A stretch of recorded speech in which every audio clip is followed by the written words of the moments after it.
La majeure partie des philosophes pensaient que son but final était la vie permet le bonheur. On pourrait penser que vivre plus longtemps permettrait d'être plus heureux. Or, le projet de ce TPE est de remettre en cause cette affirmation. Avant de commencer, il faut se remémorer le contexte actuel. Aujourd'hui, l'espérance de vie moyenne en France est de 81 ans, soit 4 ans de plus que ce que Jean Bourgeois Pichat, un démographe français du XXe siècle, estimait être en 1952 la limite biologique infranchissable du vieillissement. Et dire l'importance imprévue des gains réalisés au cours des dernières décennies. Elle est symbole de progrès et de réussite. En bref, l'espérance de vie augmente constamment. Saviez-vous que l'espérance de vie n'était que de 66 ans en 1950 ? Et oui, cela semble peu par rapport aux 81 ans actuels. Parti. Chic. Pire encore, l'espérance de vie au XXe siècle n'était que de 43 ans. Hey, joyeux anniversaire, papa! Cette augmentation n'est pas prête de s'arrêter. En effet, l'espérance de vie continue d'augmenter de 3 mois par an en moyenne. Eh, j'ai compris. En fait, ça veut dire qu'un enfant né en 2011 a 3 mois d'espérance de vie en plus qu'un enfant né en 2010. Mais quelles seraient les conséquences d'une forte augmentation de l'espérance de vie? L'espérance de vie. Je suis contre. Espérance de vie? Je suis pour. Chez l'homme, allonger la vie a toujours été un but primaire. Elle représente une meilleure qualité de vie et aussi de nourriture. Elle est aussi symbole de progrès au niveau de la médecine.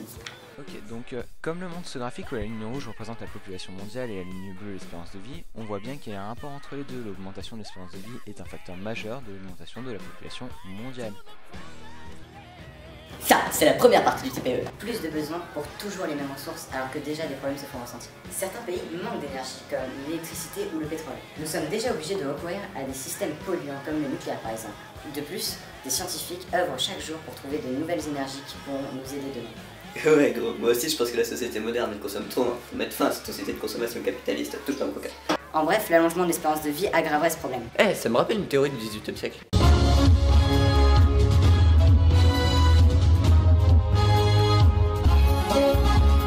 Je suis une théorie selon laquelle la population d'un pays augmente toujours plus vite que la production des ressources nécessaires pour assurer son alimentation et plus généralement son existence. J'ai été écrit par le théoricien économiste Thomas Malthus au XVIe siècle. Je suis... Oui. Le pamplemousse. Oui. Stéphanie de Monaco. La congolexicomatisation de l'eau du marché. Appuie plus en avant, là, ta tête elle est pas là. Vas-y. La congolexicomatisation de l'eau du marché. Oui. Les craintes malthusiennes. Cette théorie a connu beaucoup de succès au 19e siècle. Heureusement, la révolution industrielle et l'explosion des rendements agricoles lui ont donné top. Aujourd'hui, certaines circonstances la rendent à nouveau séduisante. En France, par exemple. Je veux dire quoi? Selon le bilan du monde édition 2013.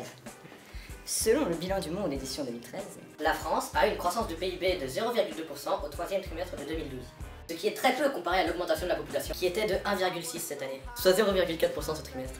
Par conséquent, en France, ce trimestre, la population a augmenté plus que la production. je suis sûr qu'il y a une solution, on n'a qu'à essayer de gaspiller moins. Ça fait des années qu'on essaie de le faire par la publicité, mais personne n'y fait attention. Et c'est encore. On peut aussi essayer de trouver comme solution de baisser la natalité, au moins pour quelques temps. Je suis pas d'accord, hein. Je veux pas baisser la natalité, je veux pas être limité comme en Chine par exemple, où on a le droit d'avoir qu'un enfant par famille. Et c'est encore. On peut mettre ça sur toute la crise, non? C'était terrible. Notre enquête se finissait en queue de poisson. Nous avons découvert un nombre incalculable d'éléments de débat sur les craintes malthusiennes, et pourtant, nous n'avons pas réussi à savoir si la théorie malthusienne allait réellement se produire ou non. Après des heures de recherche, nous en avons conclu que des étudiants de notre niveau n'étaient pas destinés à sauver l'humanité de ce terrible pilote. Donc on a laissé tomber, on est passé à la deuxième partie de notre TPE.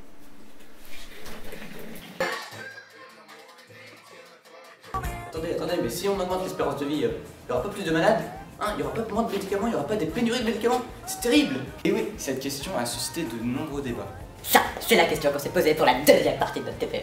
Bon, écoutez, on a vu se développer simultanément les théories prévoyant une pandémie des maladies chroniques, des troubles mentaux et des incapacités. À ce moment-là, les personnes vivraient plus longtemps, mais en moins bonne santé. Non. Mais les préventions, telles que la sensibilisation dès l'enfance à une alimentation saine, ont pour but de réduire le nombre de maladies chroniques. L'amélioration des centres de rééducation ont permis à des centaines de personnes de vivre plus longtemps sans qu'elles ne soient dépendantes. Il y a aussi des pénuries de médicaments. Problème de pénurie de médicaments. Insuline, trithérapie ou encore pilules contraceptives sont concernés. En tout, 150 médicaments manquent plus de 3 jours dans les armoires des pharmacies. En manque de médicaments. Dans les milieux hospitaliers, il y a des ruptures qui amènent aujourd'hui à faire des arbitrages sur les patients qui vont bénéficier de tel ou tel traitement. Au Canada, il y a des centaines de médicaments qui sont en rupture de stock. Il est l'un des 220 médicaments en pénurie sur le marché américain. Les pénuries de médicaments, ça ferait un peu comme quand on va à l'infirmerie par exemple. Madame, il a perdu son bras, Des pénuries de médicaments. Donc les patients auront de l'argent pour les payer, nous, on leur donnera leurs médicaments. En réponse à ces débats, Beaucoup d'études ont été faites dans les années 80 sur l'évolution de l'état de santé de la population. Elles n'ont pas permis de savoir si les années de vie gagnées étaient des années de vie en bonne santé. Trop d'études se contredisent, et cela n'a pas permis de savoir si ces années gagnées étaient vraiment bénéfiques. Ces études n'ont pas servi à rien. En clair, ces études ont quand même permis d'avancer dans la recherche. Elles ont permis de prouver que même si les hommes centenaires sont 7 fois moins nombreux que les centenaires femmes, ils sont généralement en meilleure santé que les femmes. Ça va pas vite. Mais il n'est pas déjà mort, quoi. Mais il faut faire preuve de bon sens. Si elles ont plus de risques d'être dépendantes à quelqu'un, c'est qu'elles ont plus de risques de vivre malgré une maladie. On en était à où déjà? Plus de personnes âgées égale plus de personnes malades. D'accord. Et comme d'hab, on a fait une réponse qui donne les arguments mais sans répondre à la question. Et là, c'est parti je sais pas trop comment sur les centenaires. Sérieux, c'est qui a fait ce script? C'est lui. Mais ça nous permet de super bien rebondir sur le problème de la retraite. En effet, selon l'Institut national de la statistique et de l'étude économique, les personnes nées en 2050 auront une chance sur 2 d'être sans. Peut-il augmenter l'âge de la retraite lors d'un allongement de l'espérance de vie? Et c'est la troisième et dernière partie de ce TPE. Pour cette dernière partie, toute l'équipe du TPE a vu les choses en grand. Nous avons appelé le PDG de la PFP, leader de la production pharmaceutique du Zaïre, Louis-Émile de Réac. Je vous laisse la parole. Alors déjà, on sait que l'espérance de vie, c'est de 4... Ouais, ça fait n'importe quoi ça. Alors, déjà, on sait que, selon l'Institut national des études économiques, l'âge de la retraite est de 62 ans. L'espérance de vie en France est de 81 ans. Ensuite, on sait toujours que, selon l'Institut national des statistiques et des études économiques, l'âge moyen du premier emploi en France est de 21 ans. Enfin, on sait que, selon la... Donc, je pose 4 là, je pose racine de 1 cosinus, et puis après, ça nous donne qu'un homme travaille environ 41 ans dans sa vie. Donc, ça fait à peu près 80 sur 41, la moitié de sa vie, quoi. Bah, ils ont dit aussi au début du TPE. L'espérance de vie continue d'augmenter de 3 mois par an. Bah voilà, pour garder la même proportion de travail sur l'espérance de vie, il faut que l'homme il travaille la moitié de cette augmentation, soit 1 mois et demi par an. Donc selon vous, l'âge de départ à la retraite devrait être repoussé d'un 1 mois et demi par an? Exactement. Mais le Zaïre, c'est pas le pays qui existe plus depuis 20 ans? Mais oui, c'est vrai. Comment vous expliquez ça, monsieur de Réac?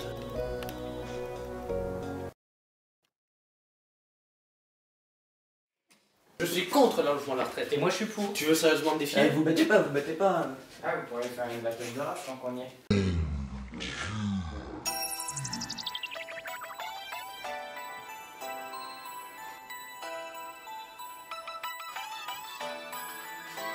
Mon frère est ouvrier, il bosse toute la journée, de 8h à 18h, il aimerait bien se reposer, mais pas le temps, il faut taffer. Et compte son espérance de vie, fatigue pour sa famille. Il y a quelques années avant de partir, augmenter l'âge de la retraite, c'est lui enlever le but de sa vie, c'est de vivre correctement sans être totalement dépendant. T'as oublié que pour pouvoir plus en profiter, il faut avoir de quoi manger. Consommer comme ça, la société va en baver. Certaines personnes doivent souffrir pour le bien de la majorité. Bon, j'étais d'accord pour le hippie et le bureaucrate limite fasciste, mais là, ça peut pas être pire. Bon, alors on a parlé de ressources, des problèmes d'accès aux soins, aux médicaments, à la retraite. Bon bah, c'est bon, on a fait le tour. Ah, j'ai plus de questions moi. Vous en avez vous? Non. Oui, pourquoi on le gère pas lui? Pénurie de médicaments. Parce que je suis contre. En conclusion,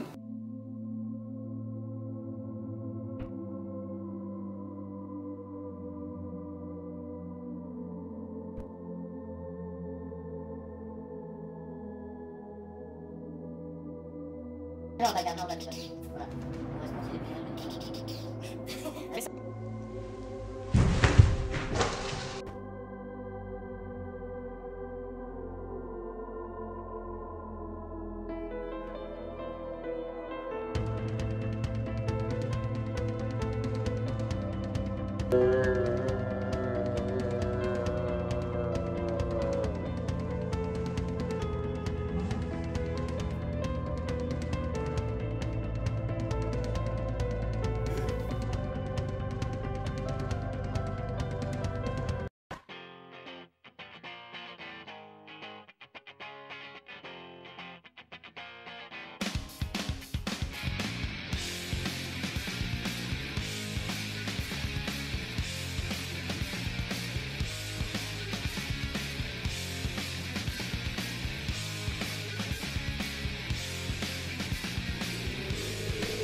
oh là là, non, stop, je prends pas des choses comme ça. On va faire une conclusion classique, C-L-A-C-I-C. À la suite de cette réflexion, on peut donc se demander si l'espérance de vie est aussi bénéfique qu'on a tendance à penser.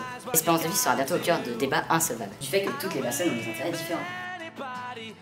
Finalement, comme le disait Sénèque, la vie est telle une pièce de théâtre. Ce qui compte, ce n'est pas qu'elle dure, mais qu'elle soit bien jouée.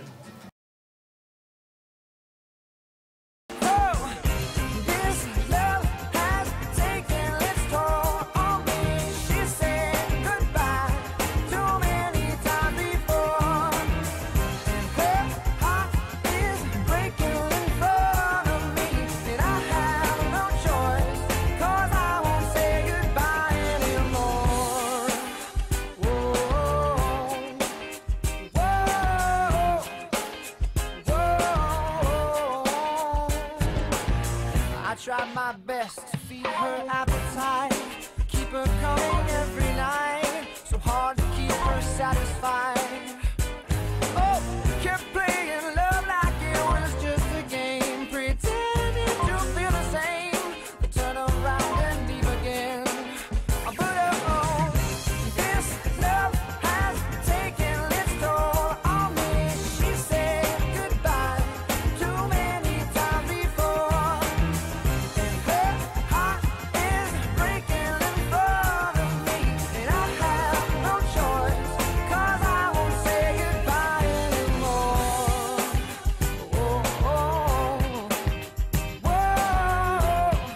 Attendez-moi, on l'a